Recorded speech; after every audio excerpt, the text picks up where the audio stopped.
Welcome to Washington Today on C-SPAN Radio for Friday, September 19, 2025. The Senate fails to pass two versions of a government funding extension to avoid a shutdown at the end of the month. A Republican one that the House passed today that funds the government for another 7 weeks, and a Democratic one that does that, but also extends Obamacare insurance subsidies. The House passes a resolution to honor the life and legacy of Charlie Kirk, the conservative activist who was shot and killed. And the resolution condemns all political violence, but about half the House Democrats vote no and present or skip the vote, pointing to Kirk's political positions. In the investigations of the late sex offender Jeffrey Epstein, the House Oversight Committee hears from Alex Acosta, former U.S. Attorney for South Florida who negotiated a plea deal with Epstein in 2008. A federal vaccine advisory panel votes to tighten requirements for the coronavirus vaccine, make changes to the MMRV vaccine guidelines, and postpones action on Hepatitis B vaccines. We'll talk about it with New York Times science and global health reporter Apoorva Mandavilli. And Defense Secretary Pete Hegseth speaks at the Pentagon's National POW-MIA Recognition Day.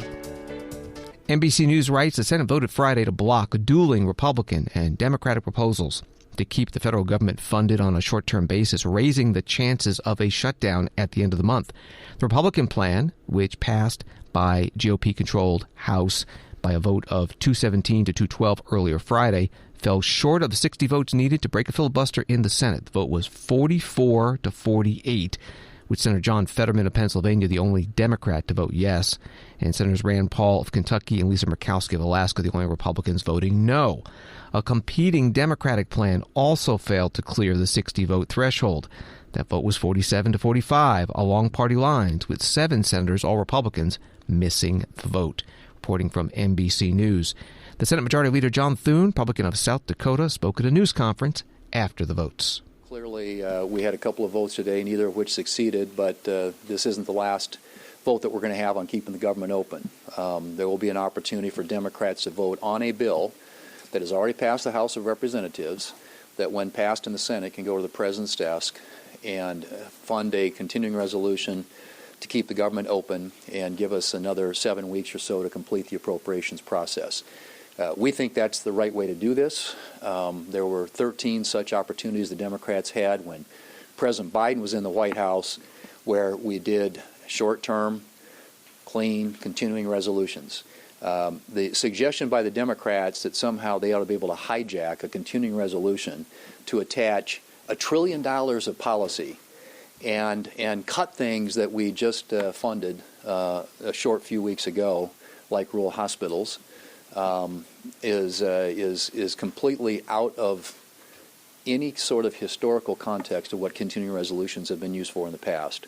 The CR is simply a means to an end. It is a way to fund the government until you have an opportunity to do the appropriations process. We've said all along, we want to have an appropriations process that restores and returns to what the Senate used to do, and that is have bills marked up by the Appropriations Committee, reported to the floor, where they're open to an amendment process, and members from both sides can have their voices heard. The Democrat leader, Senator Schumer, is accustomed to writing bills in his office behind closed doors. That's not the way we think is the best way to operate a government and the best way to keep our government agencies funded. So we're prepared when we get back to have a vote on a bill already passed by the House, be ready to be signed by the President. All it takes is a handful of Democrats to join the Republicans in keeping the government open and funded, and to ensure that we have a chance to get the appropriations process completed in the way in which it was intended in the first place. The Senate Majority Leader John Thune, Republican from South Dakota, speaking to reporters after the failed votes in the Senate, 2 of them, Republican and Democratic government funding extension bills, neither got the 60 votes needed. Returning to the NBC News article, the measure backed by Democrats in both chambers would have funded the government through October 31st with a series of policy add-ons. It would permanently extend Obamacare subsidies set to expire at the end of the year, as well as reverse Medicaid cuts enacted in President Donald Trump's Big Beautiful Bill. It also aimed to address Trump funding cuts that have infuriated Democrats in recent months. It would lift the freeze on foreign aid funding that the White House is withholding through pocket rescissions and restore funding for public broadcasting. That was from NBC News. The Senate Minority Leader Chuck Schumer, Democrat from New York, held his own news conference after today's votes. What we saw on the floor makes it clear the Republicans are following Donald Trump's orders to the letter. Stonewall, scapegoat, shirk responsibility. They're doing exactly what Trump told them to do. And then they skip town. No plans, no talks, no urgency. And the House adjourned till October 1st. If there were ever a sign that the Republicans wanted a shutdown, that's it. Now our bill, of the two bills, our bill was the only bill on the floor that got a majority of those present and voting. Theirs did not, ours did. Donald Trump would rather shut down the government than even talk to Democrats about lowering the cost of health care for Americans, which is what is our goal. And Republicans, unfortunately, sadly, dutifully obeyed. Senate Republicans just voted to shut the government down with a partisan bill that gives Donald Trump everything he wants and nothing the American people need. Donald Trump says he doesn't want to talk. He's still in the go-to-hell mode. His marching orders to Republicans are don't even bother with Democrats. That is not governing. That's a recipe for a shutdown. And the American people know it. Well, neither bill was able to pass. The theater must end. Let's sit down and negotiate. Now that it's clear that neither bill will get the 60 votes that the Senate needs, it's time to negotiate. The theater must end. The last 4 years, when Democrats were in the majority, we didn't have a shutdown because we always worked with the Republicans. We knew we needed their votes. When Democrats had the majority, no shutdown. Republicans have the majority. They seem to be headed for one, but we hope and pray that they will now see that the only way to avoid a shutdown is negotiate with Democrats, which is how we've always done it. Senate Minority Leader Chuck Schumer, Democrat from New York, at a news conference. And after both bills failed today in the Senate, the Republican and Democratic versions of government funding, neither getting the 60 votes needed to advance, President Donald Trump in the Oval Office commented. As you know, we passed the continuing resolution in the Republican House today. It was an amazing vote, actually. It showed we want to keep things going and going properly. It was good for a lot of reasons. The Republicans want to keep government open. But in the Senate, we have 53 Republicans total, and we need 60 votes. That means we need Democrat votes. I want to thank Senator John Fetterman, who wants to keep the country open. President Donald Trump in the White House Oval Office, Senator John Fetterman voting for the Republican bill. He's a Democrat from Pennsylvania. And as the president mentioned, the Republican version did pass the House of Representatives earlier today. It's a continuing resolution, or CR. The vote was 217 to 212. That was almost party line. One Democrat in the House joining Republicans in voting yes, Jared Golden of Maine, and two Republicans joining the other Democrats in voting no, Thomas Massie of Kentucky and Victoria Spartz of Indiana. And after that vote, again before the Senate had taken it up, House Speaker Mike Johnson, Republican of Louisiana, spoke to reporters. A common sense, very reasonable, nonpartisan effort to keep the government open. This is a very short 7-week holdover of government funding. We are going to allow more time for the appropriations process to continue. We have been working very hard here to get appropriations back to some semblance of regular order, and I'm proud of the work that the House has done, having passed 12 separate appropriations bills as the system is supposed to work, 3 off the House floor, 3 off the Senate floor. We voted to go to a conference committee to resolve the differences between those bills and to keep this process going. So the responsible thing to do was to keep the government open to allow a little more time for that to happen. So we put a short-term, very clean CR on the floor today that will allow just that. We did it early enough to allow our Senate colleagues to process this. Unfortunately, we didn't have I think we only had one Democrat come along with us on that, and that's shameful in my in my opinion, because we could have turned this into a partisan measure, and we chose not to do that. We're trying to operate in good faith here. Now, Chuck Schumer and the Democrats issued a counteroffer, and the counteroffer is filled with poison pills and partisan demands that will break the system down, and Chuck Schumer knows that. He's trying to force, for example, and everybody at home needs to understand what Chuck Schumer is trying to do, is force $1.4 trillion in additional spending on the American people, a spending hike on a very short-term continuing resolution to keep the government open. He also wants to make sure, he wants to reinstate health care to be provided free by American taxpayers for illegal aliens. We're not going to do that either. He also wants to add $500 million to prop up left-leaning media organizations. We're not doing that either. Chuck Schumer chose to try to make this a partisan exercise, and Hakeem Jeffries as well. And it's wrong to do that. And so if they choose to vote against this clean, completely nonpartisan CR, then they will be choosing to shut the government down, and they will owe the consequences of what happens following that. So I think it's a very shameful turn of events. I hope they do the right thing, and Schumer and the Democrats in the Senate have an opportunity to do that. Everybody in America can see what happens with it. House Speaker Mike Johnson, Republican of Louisiana, speaking to reporters after the House passed the government funding extension to avoid the shutdown at the end of the month and sent it over to the Senate. The Senate did not pass that and also did not pass a Democratic alternative that added the health care provisions, both versions in the Senate not getting the 60 votes needed. Before the House vote, early this morning, the House Minority Leader Hakeem Jeffries, Democrat from New York, led a rally with other House Democrats and health care activists on the steps of the U.S. Capitol building. Today, there's a choice before every single member of the House of Representatives. Will we stand up for the health care of the American people, or will we bend the knee to Donald Trump and his continued efforts to gut health care for everyday Americans? House Democrats are clear. We don't work for Donald Trump. We don't work for J.D. Vance. We don't work for Elon Musk. We work for the American people. And that is why we are a hard no on the partisan Republican spending bill, because it continues to gut the health care of everyday Americans. Now, House Democrats are willing to work with anyone, anywhere, at any time in order to make life better for the American people and lower the high cost of living. The partisan Republican spending bill fails that test. It will actually make life more expensive, make health care more expensive for the American people. Donald Trump and the Republican Party have launched an all-out assault on health care in America.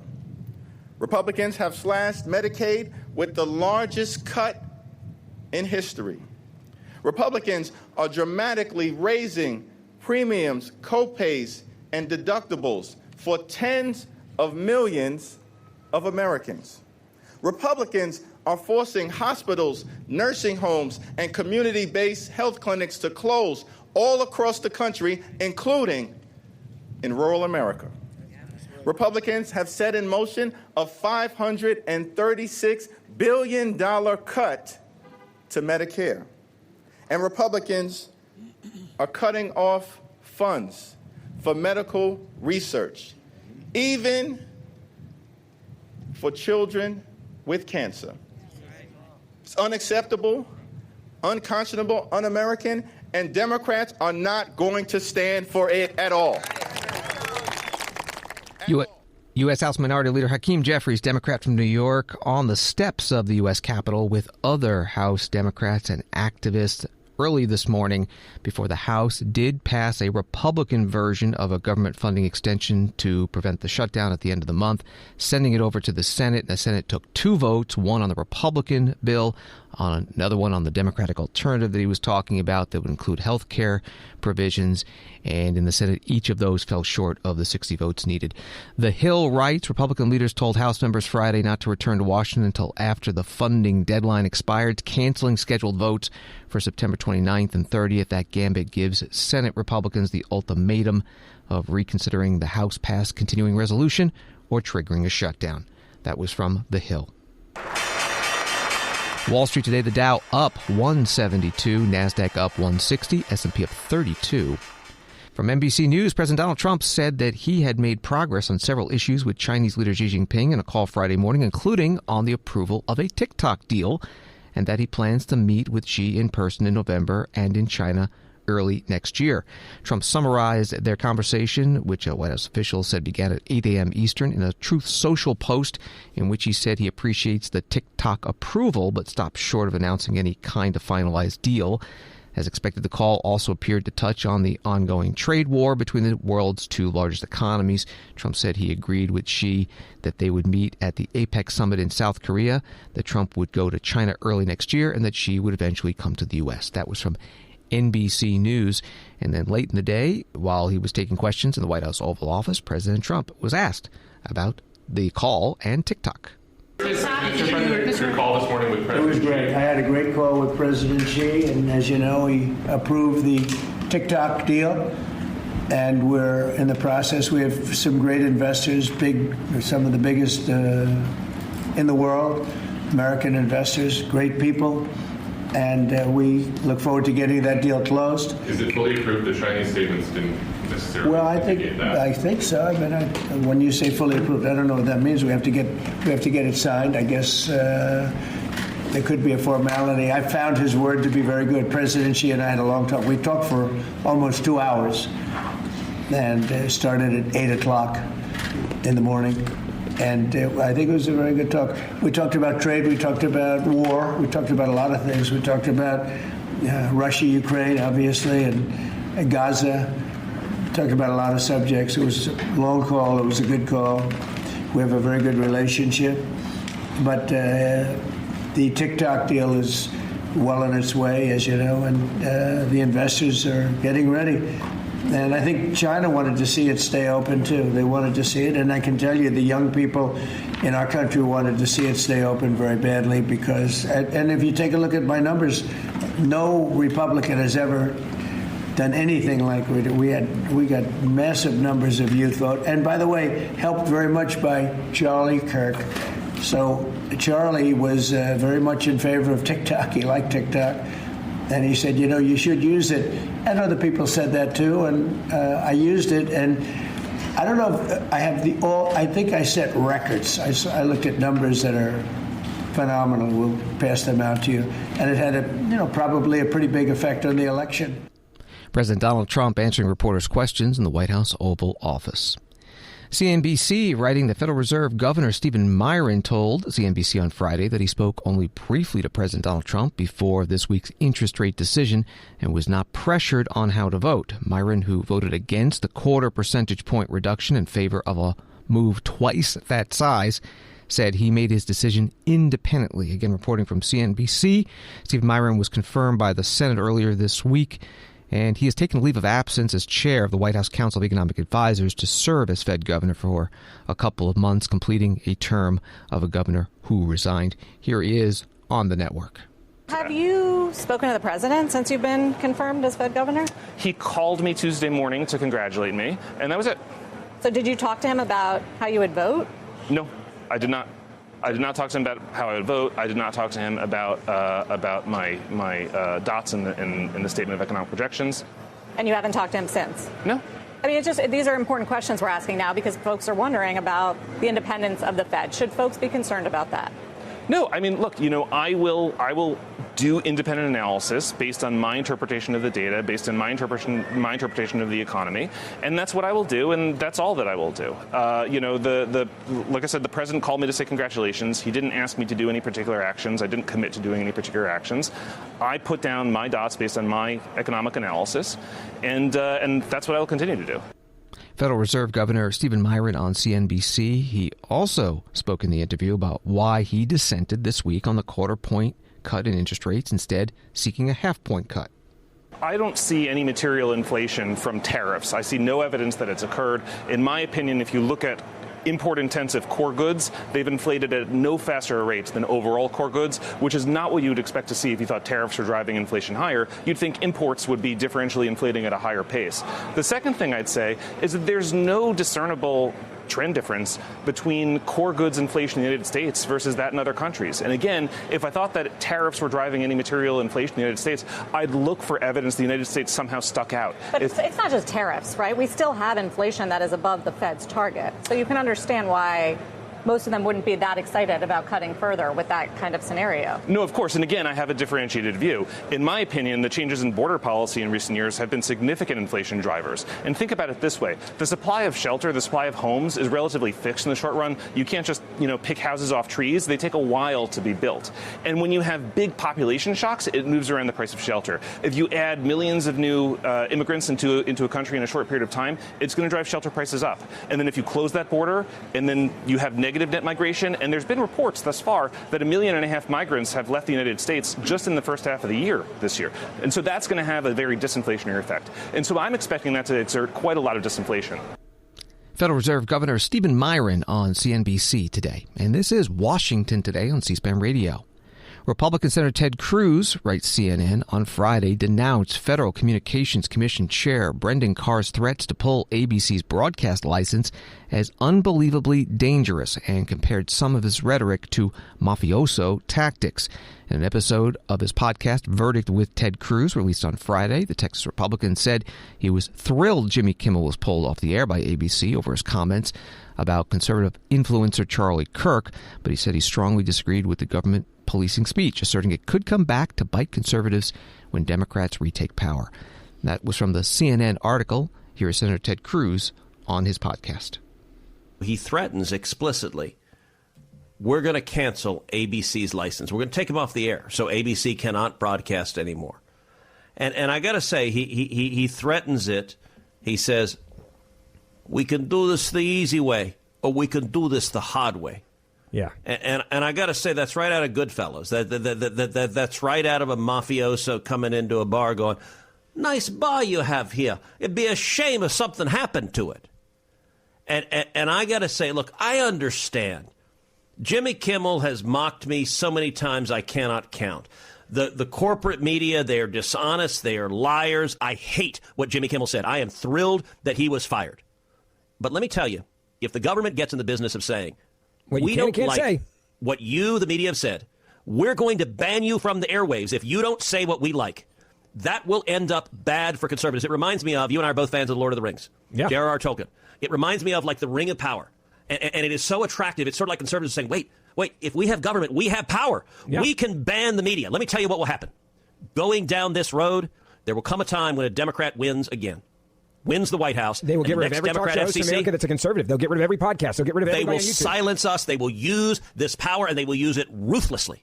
Yeah. And that is dangerous. And by the way, in the Biden administration, they tried to go after and revoke Fox's license because they didn't like, and they say everything they say on Fox is hate speech. I'm sure they say everything you and I say is hate speech, is misinformation. Sure. They've defined anything counter to the leftist narrative as misinformation. Now, we just talked about Jimmy Kimmel was lying.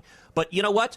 It's interesting. Brendan said, well, gosh, they slandered Charlie Kirk and his family. You know what? If they slandered him, there's already a remedy. There's a remedy of defamation. ABC could be sued. And by the way, you get a defamation lawsuit, you could pay millions of dollars. Let that process play out. I think it is unbelievably dangerous for government to put itself in the position of saying, we're going to decide what speech we like and what we don't, and we're going to threaten to take you off air if we don't like what you're saying. Senator Ted Cruz, Republican of Texas, on his podcast, Verdict with Ted Cruz, released today. The U.S. House, writes Politico, approved a resolution Friday to honor Charlie Kirk a week after the conservative activist was assassinated at an event in Utah. Notably, Democratic leaders and nearly 100 rank-and-file Democrats joined Republicans to adopt the measure on a 310-58 vote. The ceremonial measure, introduced by Speaker Mike Johnson, condemns the murder and praises Kirk as a courageous American patriot who boldly lived out his faith and conviction, courage, and compassion. It also calls upon all Americans, regardless of race, party, affiliation, or creed, to reject political violence, recommit to respectful debate, uphold American values, and respect one another as fellow Americans. But there were clear concerns inside the Democratic ranks with some of the measure's language praising Kirk, quote, as a model for young Americans across the political spectrum, who is known for, again, quote, engaging in respectful civil discourse across college campuses, media platforms, and national forums, always seeking to elevate truth, foster understanding, and strengthen the republic.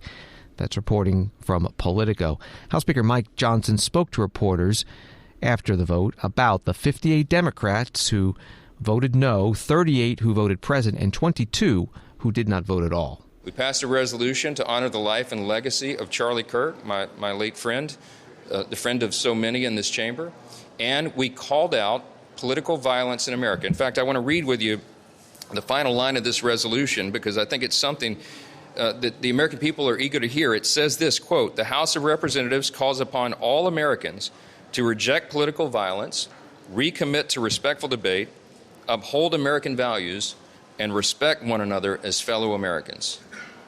Sadly, a number of Democrats could not bring themselves to vote for that. We have to let everybody make their own judgments about that. House Speaker Mike Johnson, Republican of Louisiana, talking to reporters in the U.S. Capitol building after that vote. Also after the vote, on the House floor, Congresswoman Alexandria Ocasio-Cortez, Democrat from New York, explained why she was opposed. Charlie Kirk's assassination was a horrific and vile attack and incident of political violence.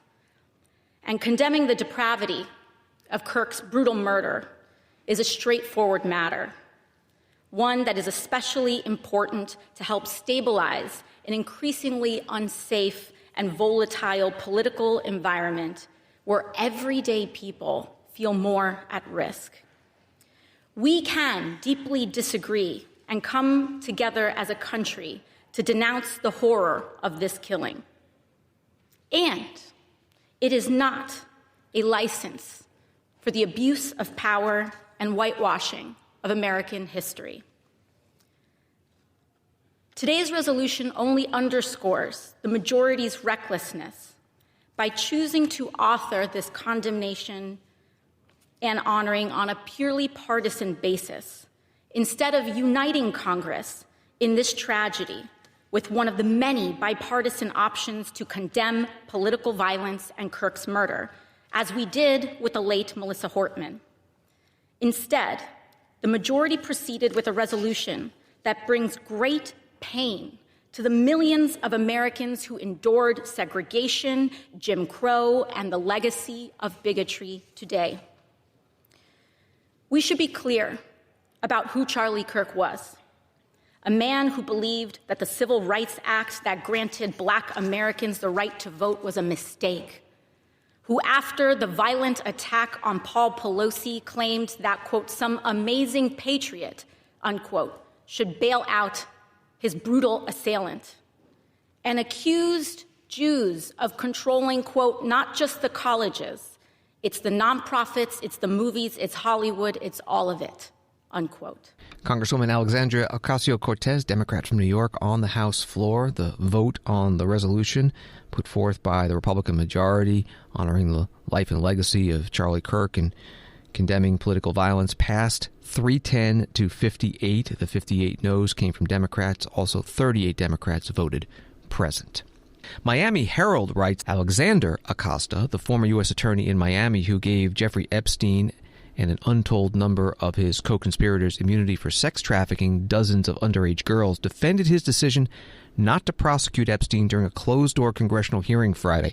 The hearing held by the House Oversight Committee is the latest in a series of efforts by Congress to scrutinize how the late financier managed to get away with abusing hundreds of girls and young women over more than 2 decades, despite Epstein being on the FBI's radar since 2006. Scandal continues to consume the Trump administration, which has been unable to satisfy public outrage over the Justice Department's decision not to release all of its Epstein files. That was from the Miami Herald. The chair of the committee, Congressman James Comer, Republican of Kentucky, spoke to reporters as he was heading in early this morning. He also gave an update about the committee's obtaining certain Treasury Department records. Chairman Comer, what are you hoping to ask Mr. Acosta today? Well, we have all the same questions that I think you all would ask. We want to know what went on during the prosecution when many believe that Epstein was awarded a sweetheart plea deal. So we're going to ask a lot of questions about this. This is going to be a pretty hard-hitting deposition. today, transcribed interview, so hopefully we'll be able to get some information back to you all as soon as possible. And again, this is a very serious, very fast-moving investigation.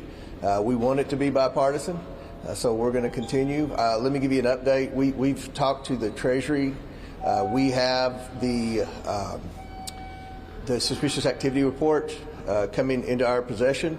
We have some that have been redacted. We're going to go to Treasury and see the unredacted version. So let me say this, the Trump administration is fully cooperating with us in this investigation. We're going to continue to get more documents in from the estate, unredacted, and we will be able to answer some more questions. Congressman James Comer, Republican of Kentucky, chair of the Oversight and Reform Committee, meeting with reporters before the deposition of Alex Acosta. The reporters took the opportunity to ask Comer about FBI Director Kash Patel's assertion during open congressional testimony this week that there is no credible information that Jeffrey Epstein trafficked underage girls for sex to anyone but himself. Epstein's victims released a statement this week saying that they were deeply upset with Mr. Patel's testimony. Mr. Patel said that there wasn't evidence in the FBI possession that victims were trafficked to other people. What do you make of these victims and their reaction to what Mr. Patel said? Well, I mean, we want to work with the victims, so we're trying to review the data too, and we've expressed to the victims it would be helpful if they would give us some names of some people. We'll look at the bank records. That was one of the things the attorney said. Look at the bank violations, the bank records, and you will find potentially some names.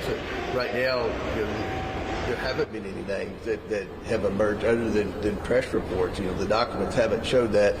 That doesn't mean there aren't any. I don't know. That's why we're getting more documents in, and we'll have questions for him. And hopefully the victims will continue to communicate with our staff and our attorneys, because we'll put a list together. If there's a list, we'll find it. If there's not a list, we'll try to put together who we think was involved. But right now, the documentation hasn't shown any names of anyone that was human trafficking other than Epstein and Maxwell. So, but hopefully we'll have more conversations with the victims, and hopefully we'll find some stuff out today. Congressman James Comer, Oversight Committee chair, speaking to reporters early this morning before the deposition with Alex Acosta, who's the former U.S. Attorney, Southern District of Florida, who negotiated the plea deal in 2008 with Jeffrey Epstein. A bit into the deposition, some committee Democrats came out to speak with reporters about how things were going. Robert Garcia of California is the committee's ranking member. It's very clear that Alex Acosta ran a deeply flawed investigation of the Epstein case. That's clear. He also would not admit that Mr. Epstein received a sweetheart deal, which has been widely reported and agreed upon since that deal was actually made by Mr. Acosta and his team. So he would not admit, and in fact stands by the decision to have given Mr. Epstein a sweetheart deal, which was only 18 months, and which during that time he went on to abuse multiple women that he raped during that time, when he was supposed to, of course, have been in jail by the team by Acosta. Let me also just add, which I think is really important.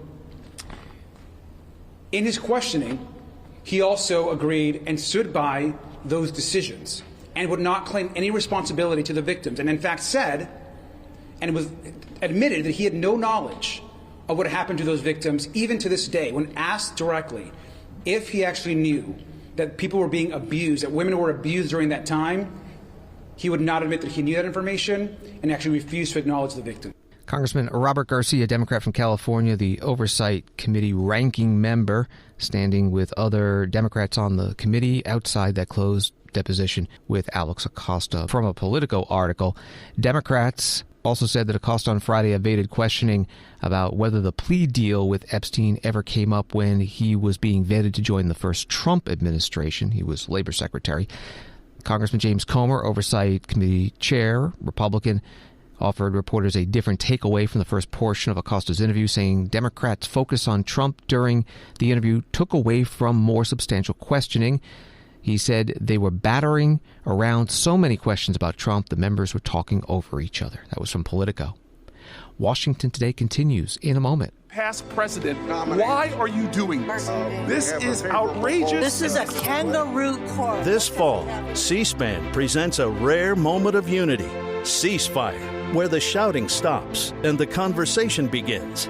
Join Political Playbook Chief Correspondent and White House Bureau Chief Dasha Burns as host of Ceasefire, bringing two leaders from opposite sides of the aisle into a dialogue to find common ground. Ceasefire, this fall on the network that doesn't take sides, only on C-SPAN.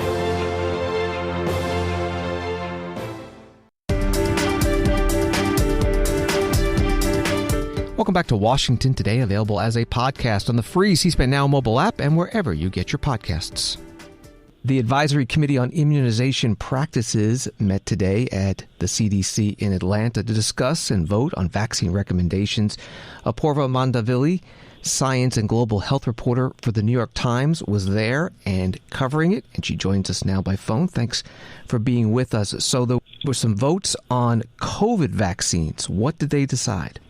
The committee decided today that Americans 65 and older can only receive the shots after they have had a discussion with a healthcare provider about all the potential benefits and risks of the vaccine. Was that controversial? Well, it's not surprising that they did this because they have all opposed the COVID vaccine, or at least vaccine mandates at some point. They're known for those views.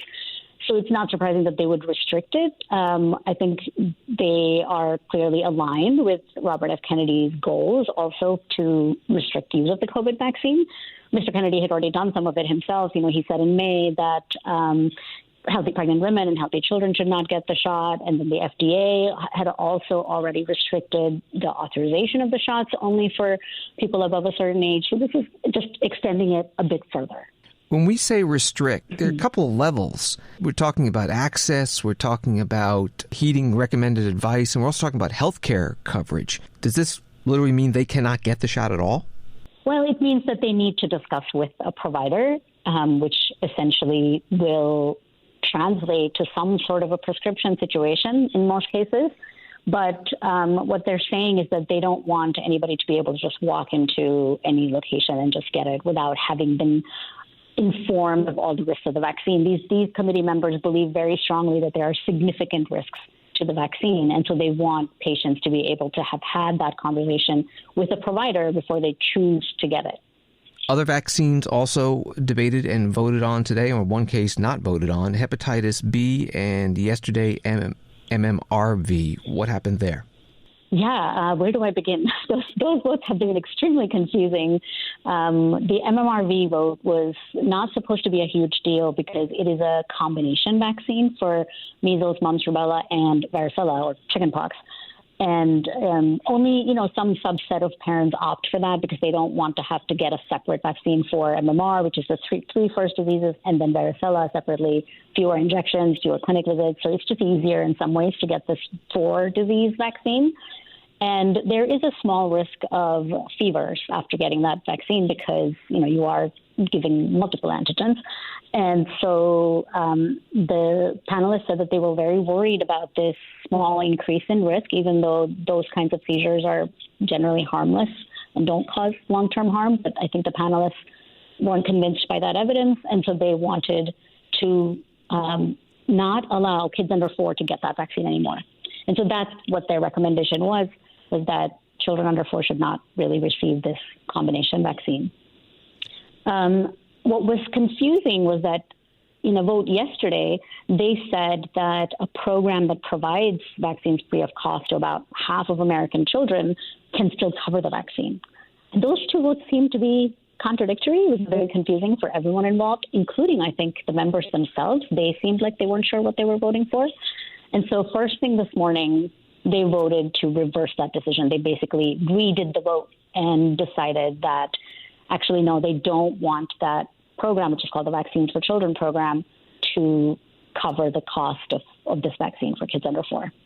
And on hepatitis B? And then the hepatitis B vaccine was hugely controversial. There's been a lot of conversation about this vaccine.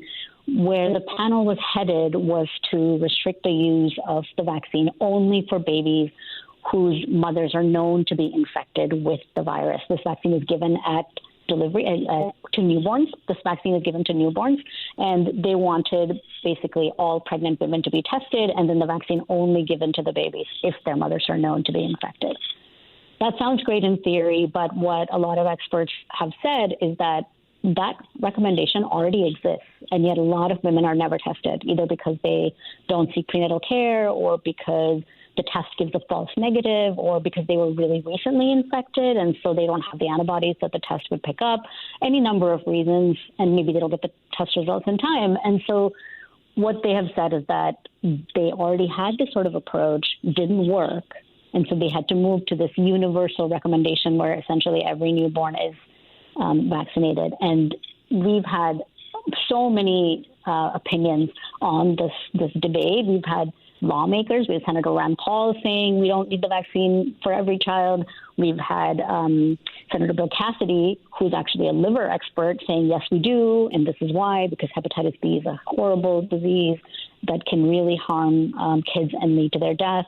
And so this went back and forth, and that debate was also reflected in how the committee talked about it. And eventually the committee just could not come to a decision. There were some committee members who unexpectedly, I think, to the rest of the members, were just not on board and did not want to take away the vaccine without having had more discussion, more evidence, more reflection. In fact, one of them said, this is starting to be like speculation, and I want evidence. And the final question, the headlines before this week's meeting of the advisory committee was that it had been stocked with vaccine skeptics. You've been listening to all the debate. What did you make of it? I will say that a lot of the members do seem to be quite skeptical of vaccines. They brought up a lot of concerns about safety. And as one CDC person, and as several people pointed out, it seemed like they were unusually focused on just the safety and didn't talk enough about the benefits or about the potential harms of not having the vaccines. So I think the vaccine skeptic label is appropriate for quite a few of them. But there were a few members who surprised me who did seem very open to evidence. They seemed very open to discussing benefits and to really think very carefully about what it would mean if the vaccine were to go away. So I don't know that we can paint them all with the same brush. Apoorva Mandavilli is a science and global health reporter with the New York Times. Find her articles at nytimes.com, joining us from Atlanta, where the Advisory Committee on Immunization Practices has been meeting. Thank you very much. Thank you for having me.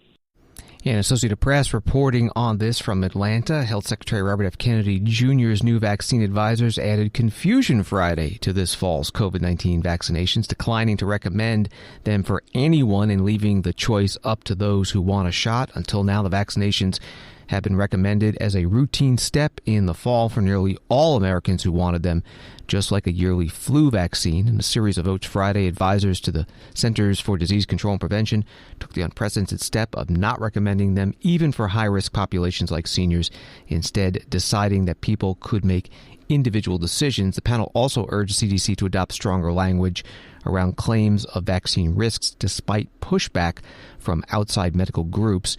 And the divided panel narrowly avoided urging states to require a prescription for the shot. That was from Associated Press. And you're listening to Washington Today. From Bloomberg News, a key Democratic senator assailed Donald Trump and his intelligence chief, saying they were purging veteran officials, impugning evidence-based threat assessments, and working to systemically undermine U.S. spy agencies. Mark Warner, the top-ranking Democrat on the Senate panel overseeing U.S. intelligence gathering, portrayed the stakes for the country's capacity to anticipate threats to national security as alarming in a speech on the Senate floor Thursday.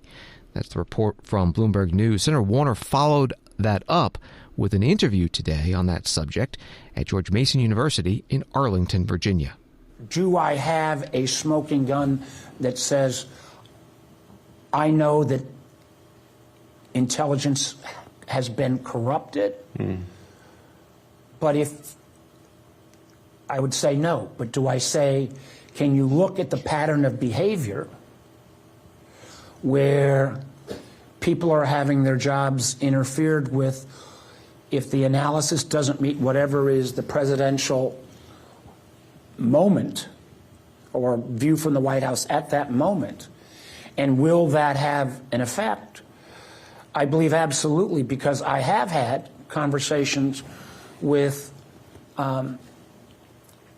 allied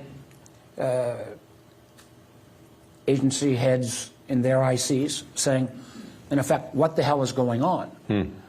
And with this, again,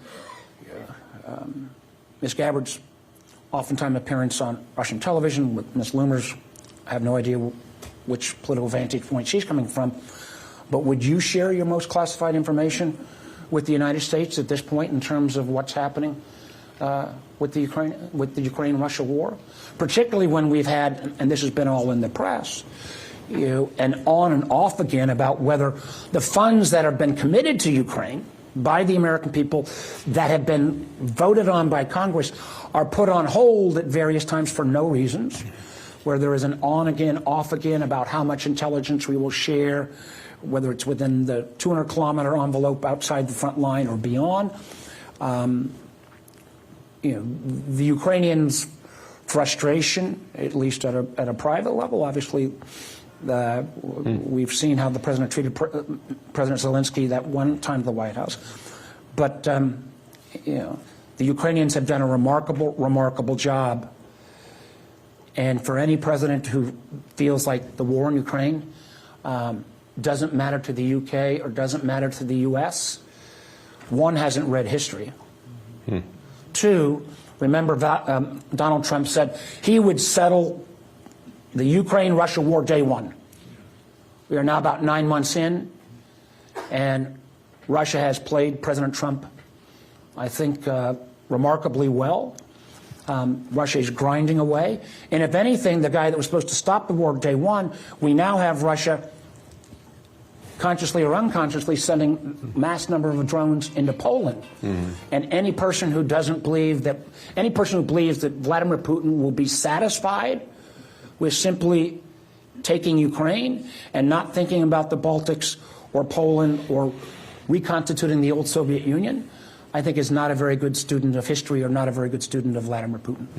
Senator Mark Warner, Democrat from Virginia, Intelligence Committee Vice Chair at George Mason University in Arlington, Virginia. That followed his Senate floor speech on this topic on Thursday. New York Times, writing about that speech, has this paragraph: aides to Director of National Intelligence Tulsi Gabbard have repeatedly denied accusations that they are politicizing intelligence. They have instead argued that Ms. Gabbard is trying to promote politically neutral people, removing people who are not using common sense in their intelligence analysis. That was from the New York Times. And from Politico, the Senate voted to confirm former National Security Advisor Mike Waltz to be the U.S. ambassador to the United Nations on Friday, on the eve of a week of high-level meetings and debates at the United Nations General Assembly. The Senate voted 47-43 to confirm Waltz for his role as U.S. permanent representative to the UN Security Council. 3 Democrats, Mark Kelly of Arizona, Jeanne Shaheen of New Hampshire, and John Fetterman of Pennsylvania, joined all but 1 Republican to confirm Waltz. The lone Republican to vote against Waltz was Senator Rand Paul of Kentucky, who had stalled Waltz's nomination in committee. That was from Politico. Ceremony outside the Pentagon today on this National POW-MIA Recognition Day, which has been observed on the 3rd Friday in September by presidential proclamation since 1979. The day honors those who were prisoners of war, POWs, and those who are still missing in action, MIAs. Defense Secretary Pete Hegseth spoke about both categories. First, POWs. I'd like to first spend a moment remembering our nation's former prisoners of war. These men went through the fire of war and captivity and emerged on the other side. While we will never know all that they endured, we give them our deepest respect, honor, and gratitude. We're fortunate enough to have one of them here today, serving as a living, breathing example of the warrior ethos at its best. Rear Admiral Robert Shoemaker spent over 8 years as a POW in Vietnam. He actually coined the phrase, the Hanoi Hilton. Please stand up and be recognized for your bravery and service.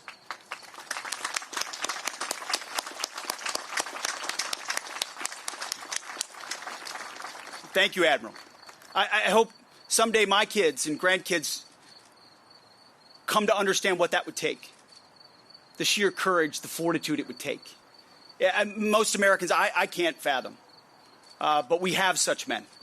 And may we always honor and recognize them. Thank you. Defense Secretary Pete Hegseth at the Pentagon ceremony for National POW-MIA Recognition Day. He also spoke about MIAs. At the Department of War, we are working every day to restore the warrior ethos. And one of those elements, core elements of the warrior ethos, is I will never leave a fallen comrade. It is our sacred duty to uphold that ethos and ensure that we return, whenever possible, and until the end, every fallen hero. There are nearly 81,000 MIA who never made it back home. World War II, Cold War, Korean War, Vietnam War, the Persian Gulf Wars. Many of them were prisoners of war as well. And it's our mission to deliver a final answer to the families who lie awake, asking God for the return of their loved one. Again, most of us cannot imagine. It's our mission to return them to American soil and provide a final resting place here at home for the heroes who fought for their country. It is our commitment to you that we will work unceasingly to bring our warriors home, and we will never forget their service and sacrifice. The department's agency that's primarily responsible for that sacred mission is the Defense POW-MIA Accounting Agency. It is their sole objective to provide the fullest possible accounting for our missing personnel and their families and the nation. Using painstaking historical research, exhaustive on-the-ground excavations, and the most advanced forensic science techniques, the DPAA is steadfast in its accounting for missing Americans, no matter how far away, no matter how long ago. Defense Secretary Pete Hegseth at a ceremony outside the Pentagon today. This is National POW-MIA Recognition Day. The Defense POW-MIA Accounting Agency says more than 81,000 Americans are still missing from World War II, the Korean War, Cold War, and Vietnam War. And finally, on Washington today, Baltimore Banner writes that Maryland Governor Wes Moore and Virginia Governor Glenn Youngkin represent opposite political parties in neighboring states that are often in competition for business investments, tourists, and even a future FBI headquarters. But they shared a stage in Washington on Thursday to profess a common interest in promoting the nation's upcoming 250th birthday. And they both dodged a question about running for president. Moderator David Rubenstein, the wealthy businessman who is the primary owner of the Baltimore Orioles, noted that in his studies of history, he found there's never been a presidential election featuring a governor of Virginia running against a governor of Maryland. That was from the Baltimore Banner. They were in Washington with the Trust for the National Mall hosting the event. First question was about the National Mall as a symbol of America. Governor Youngkin, a Republican, went first. Then you'll hear Governor Moore, a Democrat. One of the joys of growing up in Virginia is we are steeped in America's history all the time. All the time. And one of the great gifts is in elementary school and particularly middle school, most of Virginia students get a chance to come to Washington, D.C. and visit not just our heads of states and places where government is housed, but the National Mall. And when I was in what is now middle school, we took that trip. And I remember that trip like it was yesterday. I remember it because we had not the best lunches, which is something that every 12 or 13-year-old's really focused on. But I remember the impact that it had on me because I had a chance to see all of the great historical leaders, to see the great museums that told our nation's history. But on top of that, I had a chance to see it all in one place. And that's what's so exciting. So you did come here? We did. Okay. So, equal time. Did you come here as well? Ever? Your mother ever bring you here? You know, I actually did not spend a whole lot of time in the mall, honestly, growing up. My appreciation for the mall really did not start until I got older. And you know, one of the things I come to love and appreciate about it is it's a celebration of this country, but it's not a celebration of the country's perfection. it's an honest portrayal about the American journey.